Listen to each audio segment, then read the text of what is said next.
Magandang araw. Welcome ulit sa isang video discussion on chemistry. I-discuss natin ngayon ang tungkol sa atomic theory. Magsisimula tayo sa isang makasaysayang pananaw o historical perspective of the search for fundamental units of matter. Ang modern version ng atomic theory ay inilatag ni John Dalton noong 19th century. John Dalton postulated that elements are composed of extremely small particles called atoms. Ayon dito, ang lahat ng atoms ng isang element ay identical, ngunit iba sa atoms ng iba pang elements. Mula pa ng ancient times, inisip na ng tao ang nature of matter. Ang modern ideas tungkol sa structure ng matter ay nag-umpisa na mabuo noong simula ng 19th century sa pamamagitan ng Dalton's atomic theory. Alam natin na ang lahat ng matter ay binubuo ng atoms, molecules, and ions. Ang lahat ng pag-aaral sa chemistry ay nakaugat dito.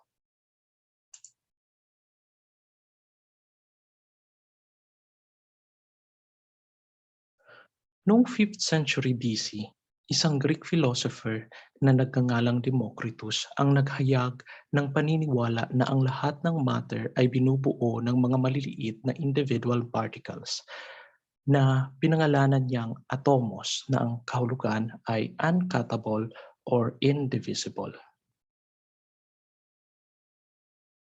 Ngunit kahit na ang ideya ni Democritus ay hindi tinanggap ng mga kakontemporary niya, lalo na nina Plato at Aristotle, ito ay nag-survive at nag-endure hanggang sa panahong ito.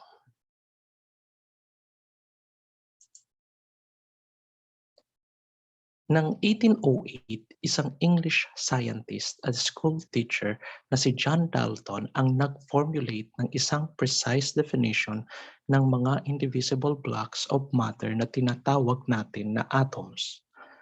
Ang natuklasan ni John Dalton ay nagsimula ng modern era sa chemistry. Ang hypothesis tungkol sa nature ng matter kung saan ang atomic theory ni Dalton ay nakabase ay pwedeng isummarize sa mga sumusunod. Number 1, elements are composed of extremely small particles called atoms. Number 2, all atoms of a given element are identical, having the same size, mass, and chemical properties. The atoms of one element are different from the atoms of all other elements.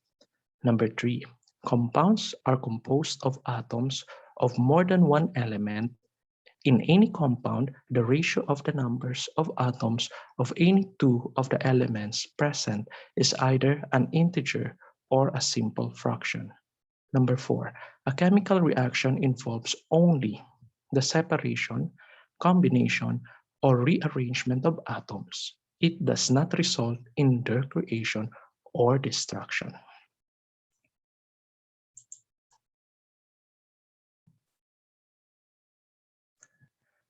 Ang nasa larawan ay isang schematic representation ng huling tatlong hypotheses. Ang konsepto ni Dalton tungkol sa atoms ay malayong mas detalyado at specific kaysa sa konsepto ni Democritus. Ang pangalawang hypothesis ay nagsasabi na ang atoms ng isang element ay iba sa atoms ng ibang element. Hindi sinubok ni Dalton na ilarawan ang structure o composition ng atoms.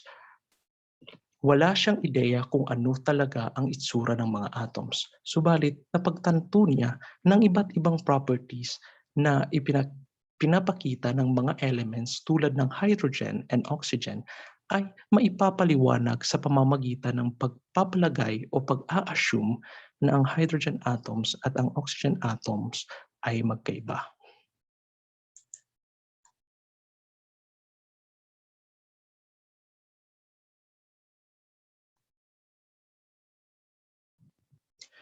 Ang pangatlong hypothesis ay nagsasuggest na para makabuo ng isang compound, kinakailangan natin hindi lang ng atoms ng tamang uri ng element, ngunit pati ang specific numbers ng mga atoms na ito.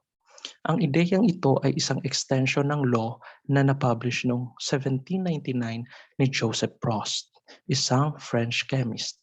Ang law na ito ay ang law of definite proportion na nagsasabi na different samples of the same compound always contain its constituent elements in the same proportion by mass. Na kahit mag-sample tayo ng carbon dioxide gas sa iba't ibang lugar sa mundo, matapos na i-analyze ito, makikita pa rin natin na pare-parehas ang ratio by mass ng carbon to oxygen. It stands to reason na kung ang ratio ng mga mass ng iba't ibang elements sa isang compound ay fixed, ang ratio ng mga atoms ng mga element na nasa compound na ito ay constant din.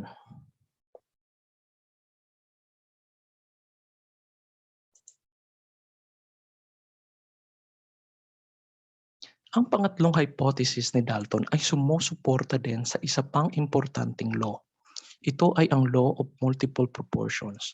Ayon sa law na ito, if two elements can combine to form more than one compound, the masses of one element that combine with the fixed mass of the other element are in ratios of small whole numbers. Ipinapaliwanag ito ng Dalton's theory sa madaling sabi na ang iba't ibang compound na binubuo ng pare-parehas na elements ay nagkakatalo lang sa bilang ng atoms ng kada element na nakasama sa combination. For example, carbon forms two stable compounds with oxygen, namely carbon monoxide and carbon dioxide. Kung kaya ang ratio ng oxygen in carbon monoxide sa oxygen sa carbon dioxide ay 1:2. This result is consistent with the law of multiple proportions.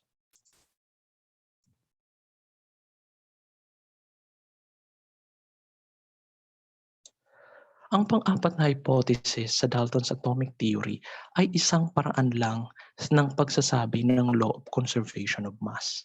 Law of conservation of mass states that matter can be neither created nor destroyed.